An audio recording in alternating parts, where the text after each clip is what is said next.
este nombre para siempre, dice Adriano. Se va a llamar Aelia Capitolina, un nombre en latín romano. Y Judea, no quiero que jamás se llame Judea. Se va a llamar, y a ver, dice Adriano, ¿cómo se puede llamar? Y habla con sus asesores, y le dice a sus asesores, quiero un nombre que fastidie a la gente judía. Y entonces dicen sus asesores, mire, el pueblo que más fastidió a la historia judía fueron los filisteos. Porque los filisteos permanentemente combatieron con Saúl, combatieron con... Y bueno, pongámosle Filistea a Judea. Y fue Filistea. Filistea en latín es Palestina. Ahí nació el nombre de Palestina, Filistea. Con lo cual el nombre de Palestina aparece con Adriano en el 135 por la imposición del nombre Filistea. Claro, cuando aparecen los textos que estudian los chicos y dicen la Palestina del tiempo de Jesús, ¿qué Palestina? Si no existía. Palestina, el nombre lo inventa Adriano. Con lo cual cada vez que hablamos de la Palestina del siglo I no sé de qué estamos hablando, porque estamos hablando de un sueño, porque no existe ese nombre. Hay un chiste muy interesante, porque la gente la veo muy seria, vamos a hacer otro chiste, del embajador de Israel que está en las Naciones Unidas. Esto es un chiste, no era real, ¿no? Y entonces el embajador de Israel está en las Naciones Unidas y dice, encontramos quién le robó la ropa a Moisés antes de cruzar el Mar Rojo y fue un palestino. Y entonces el representante palestino dice, no puede ser porque ahí no estábamos nosotros. Bueno, dice el embajador de Israel, ahora empezamos a hablar. Bueno, cuestión que los veo más alegres con el chiste. Menos mal, ustedes todos se rían. Si yo hago este chiste en otro ámbito, no creo que todo el mundo se ría. Pero cuestión es que cuando terminó en el 135 la guerra, todas las comunidades judías que creían en Yoshua mezcladas con gentiles tienen varios problemas. Y volvemos a la rebelión del 114-117 de Trajano.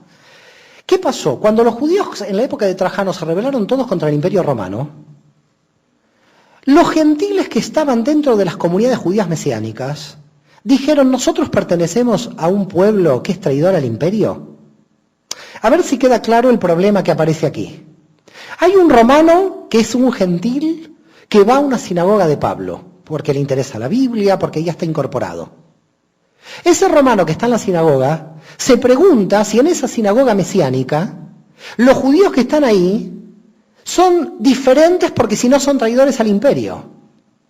El problema que se estaba presentando para los judíos mesiánicos era, si no nos desvinculamos de los revoltosos de Judea, nosotros no podemos seguir predicando que Jesús es el Mesías, porque los romanos, los griegos y los demás pueblos no van a entrar a nuestro movimiento en tanto que nos llamemos judíos. Nosotros tenemos que ser otra cosa, llamarnos otra cosa, para que entiendan los romanos y los griegos que no somos aliados ni traidores al imperio y estamos desvinculados de Judea. Comienzan a hacer el cristianismo. El cristiano es alguien entonces que lee la Biblia hebrea, que lee los salmos hebreos, que lee un Mesías hebreo, pero que cuando le hablan de la política de Israel dice, yo no tengo nada que ver con esta gente. Va quedando claro el proceso.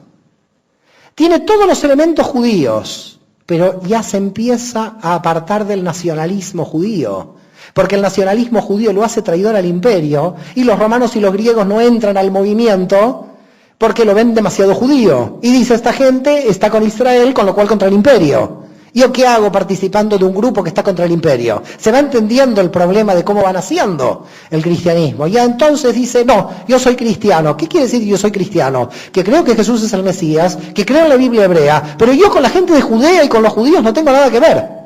Ellos son los traidores al imperio. Nosotros no somos traidores al imperio.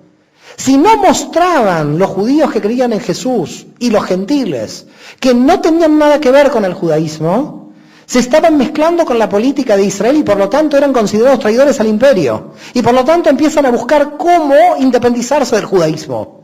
Y decir, nos tenemos que ir del judaísmo, los romanos no nos tienen que ver como judíos.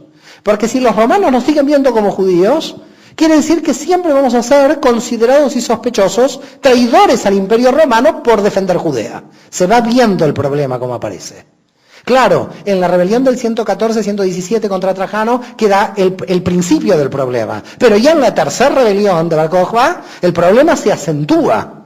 Con lo cual, los judíos que siguen a Jesús en Jerusalén dicen, cuando se levanta el pueblo judío en el 132, nosotros no tenemos nada que ver con la revolución judía ni vamos a participar.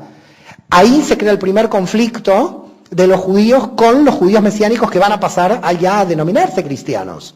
Porque dicen, ¿por qué ustedes que son judíos no participan de la lucha? No participamos porque nosotros queremos convencer a los romanos y a los griegos que entren al movimiento. Dicho esto, en el 144, y fíjense qué interesante, porque la rebelión contra Bar Kokhba termina en el 135. En el 144 aparece un libro que está desaparecido, así que no lo pueden buscar en la biblioteca, porque la Iglesia Católica lo persiguió y lo destruyó.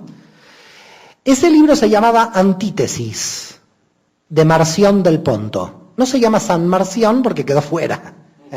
Cuando yo digo alguien san, es que entró dentro. Cuando digo que no es san, quedó fuera. Con lo cual, no hablo de San Marción, sino Marción del Ponto. ¿Quién era Marción?